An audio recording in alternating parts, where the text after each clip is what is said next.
E aí, pessoal da Escola Estadual Desembargador Bernardi Júnior, em especial aqui os alunos do 8º ano do ensino fundamental, mais um vídeo aqui para vocês. E antes de começar a falar do assunto, queria pedir desculpa porque o aviso que eu coloquei sobre as atividades dessa semana, infelizmente, por conta de problemas técnicos, eu não consegui realizar. Vou gravar esses vídeos aqui para vocês, porque é uma introdução dos assuntos que nós veremos semana que vem, e aí sim nós vamos realizar as atividades lá através das lives, né? Eu espero, e peço que compartilhe esse vídeo com o coleguinha, tá bom? Hoje nós iremos falar sobre a vinda da coroa portuguesa para o Brasil em 1808, né? Esse movimento que faz do Brasil o único país que era colônia e se transformou em sede da coroa de um reino, né? Então, esse vai transformar a vida das pessoas aqui. Nós vamos ver um pouquinho disso, mas antes eu queria só alertar vocês, porque esse tipo de atitude, esse tipo de estratégia, ele não é novo em Portugal. Desde 1540 existem registros, né, de tentativas, pela colinha aqui, né, com o rei Dom Antônio I, já tinha sido aconselhado, né, a fugir da invasão do Duque de Alba, né, que queria tomar o trono dele. Então, é recorrente, ocorreram várias, né, vários aconselhamentos ao rei. Para que eu vou fugir para outro território? Para conservar a coroa, beleza? Então, em 1806, que é perto da época que nós iremos falar, Napoleão era o imperador da França e ele tinha a Inglaterra como um adversário, né, político e econômico também. E o Napoleão, para tentar enfraquecer esse reino, ele declara, pessoal, aqui, ó, bloqueio continental. O que é o bloqueio continental? É a proibição de todos os navios que têm origem inglesa, que são do Reino Unido, de aportar em territórios que até então, na época, eram posse do Império Francês, que tinha como imperador Napoleão Bonaparte. Então ele fala assim: bom, eu não permito que esses navios atraquem nos meus portos, eles não vão continuar comercializando. Eu vou fazer o quê? Eu vou enfraquecer economicamente o meu adversário, e com ele fraco economicamente, vai faltar dinheiro para navio, para arma, para soldado, para um monte de coisa. Fica mais fácil para eu conseguir invadir esse território, né? Só que Portugal já era, pessoal, um grande parceiro econômico da Inglaterra, e não vai respeitar esse bloqueio. Diante desse desrespeito, Napoleão declara a invasão desse território português. Só que duas coisas aconteceram. Primeiro, os franceses buscaram uma aliança e conseguiram o apoio da Espanha, de que se conseguissem destronar o rei, na época era o Dom João VI, o rei de Portugal era o Dom João VI, destronavam o rei, eles dividiriam algumas colônias com a Espanha.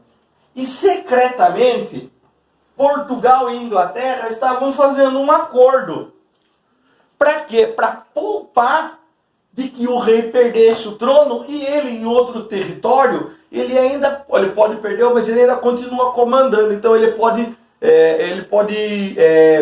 voltar para tentar reaver o seu trono, né? Fugindo para o Brasil. E é isso que vai acontecer.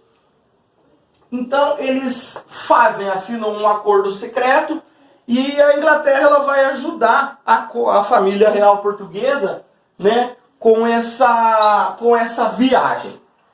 Eu vou fazer mais um quadro aqui, e daí eu já volto para vocês falando mais um pouco aqui sobre essa partida e a chegada aqui no Brasil, beleza? Então eu já volto. Voltando aqui então, pessoal, ano de 1807 estava perigoso para a coroa portuguesa.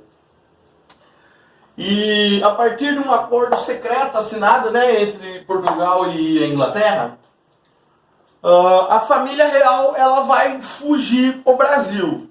Nesse acordo, a Inglaterra ficava responsável por escoltar, né, a família real, garantir a segurança da família real, trazer eles para cá. Na época a marinha inglesa era o que tinha de excelência, né, na época, era da marinha inglesa, né? Então eles garantiram, não, a gente leva vocês, mas a gente quer algumas coisas em troca, né? Então, primeira coisa, conceder o comando da esquadra portuguesa para a Inglaterra. Porque com as tropas chegando, eles vão, né, tentar conter o avanço delas. E eu vou utilizar quem? Eu vou utilizar as coisas que o exército, a marinha que já estava ali em Portugal, né? Os soldados, tá? Os nobres fugiram. Outra coisa é que eles, no acordo, na Inglaterra pedia isenção alfandegária em um porto na colônia, no caso aqui no Brasil. Então, isenção total de impostos nesse porto, que na verdade parecia mais um porto da Inglaterra do que do Brasil, né? Do reino. Na verdade, o Brasil ele estava unido ao reino de Portugal, né? O Brasil não era um reino ainda, ia ser unido ao reino de Portugal, né? E aí, e mais acordos econômicos que, diga-se de passagem, foram muito vantajosos para os ingleses, colocando às vezes até em desvantagem comprar alguma coisa que fosse daqui do Brasil por conta desses acordos aí com a Inglaterra. E daí, diante desse avanço, lá em 29 de 11 de 1807, esse dia ele ficou para a história, porque a população via, né, de boca aberta, os nobres pegando tudo que tinha, pegando as riquezas. A família real trouxe uma biblioteca com 60 mil livros, galera. Ainda não saiu um barquinho, não. Você viu uma esquadra inteira, muita gente, né? Então, vendo a família real, os nobres, pegando tudo que tinha de valor para se mandar para o Brasil, né? Falando assim, puta merda, vão largar nós para trás, né? O que mais a população começou a ver? As tropas francesas invadindo o território. E diz aí que a hora que a esquadra, né, que a família real ela sai do porto, os navios eles estão saindo do porto, eles conseguiam ver a chegada das tropas francesas, né? Quase que pegaram o rei. Eu não sei como é que foi, deve ser interessante, né, se a gente pudesse... Perdão, pessoal, barulho. É que eu gravo aqui na frente, aqui perto da rua, então desculpa o lugar que eu tenho. Mas seria interessante se a gente pudesse ver, né, acompanhar, né, ser testemunha ocular desses fatos, né? Deve ser interessante ver a família real fugindo e um outro exército chegando. Mas vamos lá. Então eles vão fugir, chegam em janeiro no Brasil. Em primeiro lugar eles param em Salvador, demoram 2, 3 dias só para sair do barco. Eles vão passar um tempo em Salvador, mas depois já voltam não. Depois eles continuam a viagem até chegar ao Rio de Janeiro, que é onde vai se tornar a capital, né? E para encerrar isso aqui, galera, eu vou falar sobre algumas medidas que foram tomadas a partir de 1808, que essas sim vão transformar essas relações que existiam aqui no Brasil, tanto as relações entre as pessoas, com o poder, com outros territórios, né? E num outro quadro eu vou escrever isso daqui, então eu já volto. Voltando aqui, pessoal, com a última parte, falando já da chegada aqui para o Brasil. Então, em 1808, eles desembarcam, a família já desembarca em Salvador. E a primeira medida que o rei vai tomar, né? Na verdade, ele era o príncipe regente, o Dom João VI, que era a rainha, era a mãe dele, a Maria. Chamava ela de louca até, né? Por causa da morte de um filho, que era o cara que ia assumir o trono. Enfim. Era ele que governava. O título era da mãe, mas ele regia, né?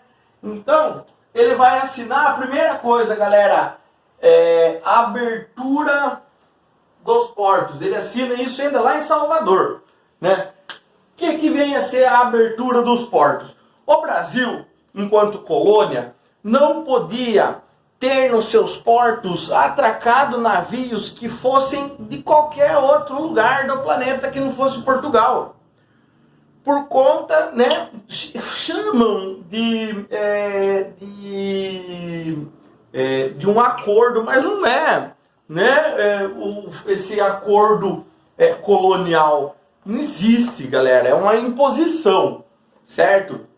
Então Portugal proibia o Brasil de comercializar com outros países, seja comprando coisas de fora ou vendendo matéria-prima. O Brasil só podia vender matéria-prima para Portugal e comprar de Portugal. Primeira medida, a abertura dos portos, extingue esse pacto colonial, que não é um pacto, não era consensual entre as partes, né? Para a gente chamar de pacto. Então, é uma imposição de Portugal, da coroa de Portugal sobre o território e aqueles que vivem aqui. Então, essa abertura dos portos, ela já tira do Brasil essa categoria, né, de colônia, porque ela está recebendo comerciantes, inclusive no acordo lá tinha Inglaterra queria um porto que ela não pagasse imposto nenhum, de nada, das suas mercadorias nesse porto, né? Então, o comércio para o exterior com as nações amigas de Portugal, né, vai ser aberto. E segundo, esse aqui ainda aqui no Rio de Janeiro, tá? Que esse daqui já é assinado. Depois que a família real vai para o Rio de Janeiro. O alvará de liberação de indústrias e manufaturas. Como eu disse, por esse pacto colonial, né? O Brasil também não poderia fabricar internamente as coisas que ele precisava. Pouquíssimas coisas eram feitas aqui. Existia. Fabricavam a roupa que se usava aqui, nem todas vinham de fora, né? Mas eu quero dizer assim, uma indústria para comercializar para outras pessoas, não aquilo que eu produzo para mim mesmo. Então, se eu tivesse um tear, eu fazia roupa para mim, eu não podia vender essa roupa. Por quê? Porque comercializar produtos manufaturados e tudo mais era responsabilidade da metrópole e não da colônia. Metrópole era Lisboa, colônia o Brasil. Então, permitir isso aqui também já vai alterar a economia dentro do país, né? Que vai começar a produzir internamente e vender internamente, fazer circular o dinheiro dentro do país. Tá? E a partir daí foram surgindo, primeiro de tudo, né, que vai ter que ser criado, órgãos burocráticos e de fiscalização. Órgãos burocráticos que vão conceder essas autorizações para mim abrir a minha fábrica, para mim abrir, enfim, né, para mim produzir, para mim vender para fora. Eu vou ter que ter esses órgãos que vão regular. E mais as fiscalizações, né? Falar, viu, você minerou ouro ali e não está pagando o imposto do rei, né? Até conhece aquele ditado, o quinto dos infernos? Não é o ditado, a expressão, né? O quinto dos infernos vem daí, de cada quilo que você pegava de ouro, um quinto era pro rei. Então, por que hoje em dia a gente fala que o lugar longe fica lá no quinto dos infernos? Por causa que a alfândega, ela ficava lá no final do território, né? Longe pra caramba, era onde se pagava o quinto. Por isso que hoje em dia tem essa comparação do lugar longe e fala o quinto dos infernos. Porque é lá longe, né? É lá na alfândega, lá na fronteira desses territórios que eles tinham que pagar esses impostos. E aí, para administrar, né? O voto, não existiam esses órgãos ainda, porque o Brasil ainda era uma colônia. Não fabricava nada, não estava chegando nada, só vinha. Ah, não, mas professor, mas não vinha ninguém de fora, vinha. Tinha contrabando? Tinha. Né? O território onde hoje em dia a gente chama de Brasil sofreu invasão também, não só dos portugueses, mas dos franceses, ingleses, dos holandeses, né? Então, mas aqui o que eu tenho? Eu já estou começando a estruturar uma burocracia, né? Um sisteminha que vai regulamentar essas produções, né? Que vai cobrar imposto sobre aquilo que é vendido e tudo mais. E aí, com o tempo, vai indo, né, pessoal? Vai ser autorizado, por exemplo, a publicação de jornais, coisa que não era permitido. Vai ser fundado o Banco do Brasil, com, inclusive, a ajuda da Inglaterra. Vai ser fundada também a Academia Real Militar, porque o rei aqui eu tenho que formar os soldados que vão garantir, proteger ele aqui. Fora que escolas de medicina, Biblioteca Real, do Jardim Botânico. A Biblioteca Real já veio com 60 mil volumes, né, galera? Jardim Botânico, que é onde no começo se foi muito trabalho para tentar aclimatar plantas trazidas de outras regiões do planeta ao clima aqui do Brasil. A missão francesa que... Nossa, ela registrou, né, diversos animais, flores, diversos tipos de vegetação, a população, muita pintura que a gente vê dessa época aqui, um pouco mais para frente, eles são de autoria de franceses e não é por acaso, né? É porque existia uma missão, nossa, que estranho, né? A França decidiu invadir Portugal, o rei vai lá, vem para o Brasil e traz francês para explorar o país. E na época, esses artistas, né? Primeiro de tudo que eles não iam levar para frente, né? Esse plano do Napoleão, ultramarinamente falando, né? Vão invadir o Brasil. Não. Então vieram aqui mesmo para registrar, fazer esse trabalho. Ganhavam para isso, tá, pessoal? Não vieram aqui fazer favor para ninguém, tá? Mas as coisas que... muita pintura da época, que retrata a época, que mostra como era a época, elas são de autoria de franceses. E aí, para encerrar aqui, galera, o Brasil deixa de ser colônia e vai ser elevado à categoria de Reino Unido a Portugal e Algarves. O que isso significa? Que ele não é mais simplesmente uma colônia. Ele é um território que faz parte do reino. Ele tem toda a estrutura que tem lá em Portugal, agora está sendo implantada aqui, né? Inclusive com as mazelas, né? Quando chega a família real não tinha casa, porque os nobres não vão querer morar na casinha de sapê, né? Eles vão querer o quê? Os melhores casarões. Então, só que a título de curiosidade, né? Eles chegaram expulsando os moradores das melhores casas que tinha no Rio de Janeiro para poder se instalar, né? E daí se colocava na porta do prédio, quando o príncipe regente queria requisitar aquela casa, a sigla P de príncipe e R de regente. E aí o brasileiro, né, dando início já ao o Ruê BR dessa época aqui já, fizeram uma sátira, ao invés de príncipe regente, começaram a chamar isso aqui de prédio roubado. E vai faltar comida, porque daí toda a comida tem que levar pro rei, né? E vai vir, viu, galera? Vem uma galera que trabalhava nos palácios, né? Os cozinheiros, cortesãos, o pessoal funcionários burocráticos. E ele vai ter que acomodar essa galera. Então, um exemplo que eles já chegam aqui no Brasil colocando as pessoas na rua, né? Diziam que eles iam pagar um aluguel, era irrisório, era menor do que se cobraria na época. Outros nem receberam, né? E aí que tá, né, pessoal? Começa essa transformação. O Brasil ele vai até 1821, né? Fazendo essas transformações e até a independência, né? Porque o Dom João VI volta. Quando expulsam as tropas francesas do território de Portugal, uma galera vai falar assim, ó, vamos fazer uma revolução aqui. A Revolução do Porto vai pedir o quê? Uma constituição liberal, né?